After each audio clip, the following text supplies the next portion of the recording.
Guadalupe Radio presenta las noticias semanales más importantes desde la Ciudad del Vaticano en nuestro informativo Desde Roma, con el Padre Jorge Múgica.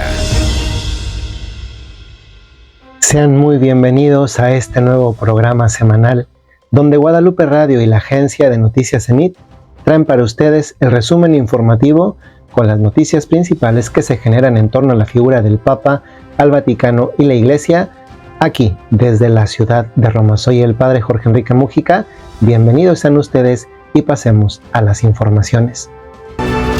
Lo más importante de la semana. El Papa Francisco presidió este año también 2024 una de las misas que atípicamente se celebran en lengua española al interior de la Basílica de San Pedro.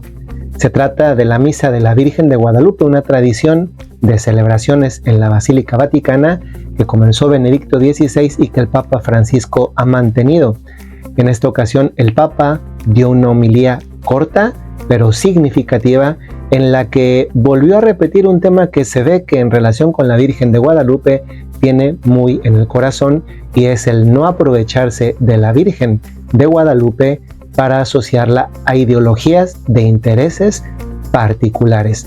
Naturalmente, estas ideologías en un país, en un continente, México y América, donde hay una polarización social en el campo político especialmente, tiene una resonancia muy particular.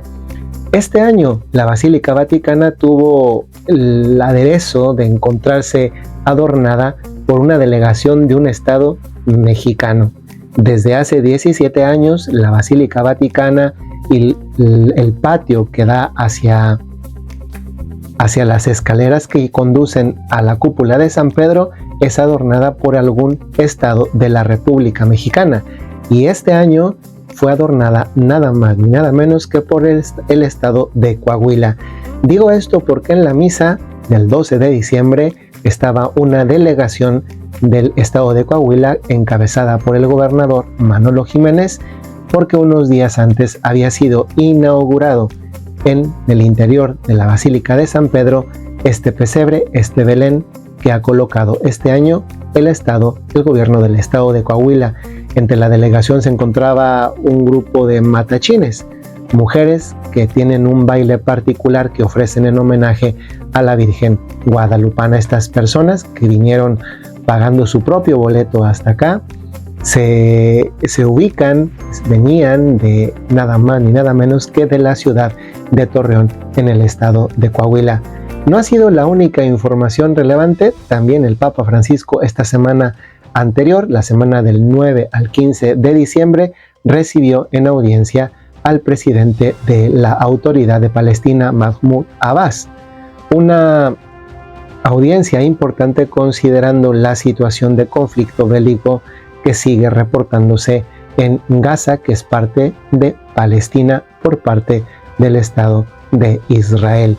Pocos días después, el Papa también recibió en audiencia al presidente de Líbano, un país que hasta hace no mucho tiempo había sido un símbolo de la convivencia pacífica entre cristianos, y en ese sentido nos referimos especialmente a la comunidad más grande de cristianos en Líbano, que es la maronita, que es católica en comunión con el Papa, con los musulmanes de las diferentes tendencias que también las hay. En el caso de Mahmoud Abbas, el presidente de la Autoridad de Palestina, hizo un regalo significativo al Papa y se trató de un icono de San Porfirio, este santo que es el patrón de una de las parroquias ortodoxas que se encuentran en Gaza, en la parte sobre todo muy invadida y prácticamente alrededor derribada. No es, y sigamos con las informaciones, la única actividad que tuvo el Papa. Por otra parte, el Papa Francisco realizó el último viaje internacional, en este caso a Córcega, en Francia. Córcega es la única parte del territorio francés que ningún Papa, Pablo VI, Juan Pablo II, Juan Pablo I, Benedicto XVI, habían visitado nunca antes. Se trató entonces de un viaje muy especial en el contexto de un congreso que hubo sobre la religiosidad popular.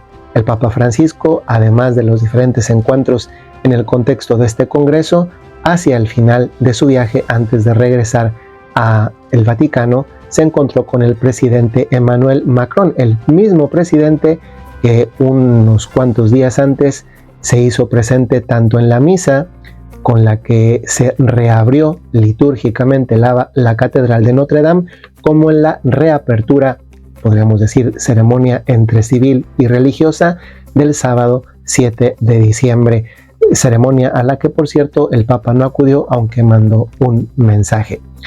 Finalmente, al menos por cuanto toca a las principales noticias relacionadas con la actividad del Papa, el Papa Francisco hizo un llamamiento público, que prácticamente se trataba de un llamamiento al presidente Biden. ¿Y un llamamiento a qué? Un llamamiento a rezar por la conmutación de la pena de muerte a cuantos están con esta sentencia en los Estados Unidos. Esta petición del Papa tiene una coyuntura especial, y es que los presidentes de los Estados Unidos, antes de dejar su cargo, y es el caso en este momento de Biden, pueden realizar algunos gestos de clemencia. El Papa Francisco, desde la Plaza de San Pedro, en el Ángelus del domingo 8 de diciembre, hizo un llamamiento puntual por las personas que tienen esta pena, la pena de muerte en los Estados Unidos. No olvidemos que en el año 2018 el Papa Francisco cambió el catecismo de la Iglesia Católica, determinando que en adelante es parte de la enseñanza de la Iglesia la no aceptación en ninguna circunstancia de la pena de muerte, no obstante que hasta ese año formaba parte del catecismo la sí aceptación en situaciones y contextos muy específicos que prácticamente la hacían bastante infrecuente en ese mismo catecismo que el Papa en ese número cambió. Pasemos ahora a las informaciones relacionadas con la Iglesia Católica en todo el mundo. Santa Lucía, una de las santas más populares de la Iglesia Católica, una de las que aparecen además en el martirologio romano, cuyos restos además se encuentran en una iglesia a la entrada de la ciudad famosísima italiana de Venecia, pasarán un periodo en el lugar donde Santa Lucía se encontró y nació. Y me refiero a la ciudad italiana de Siracusa.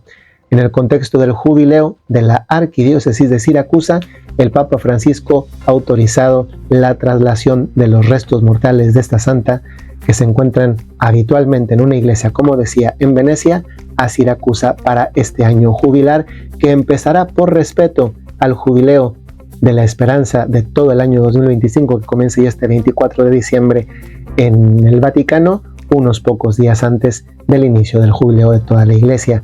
Por otra parte, hay noticias positivas y esperanzadoras relacionadas con el número de seminaristas que han iniciado su vida en uno de los seminarios españoles, porque este año 2024-2025 el curso escolar inicia con la cantidad de 1.036 seminaristas en los diferentes seminarios de España. Esa es una buena noticia porque refleja una tendencia a la alza últimamente en este campo.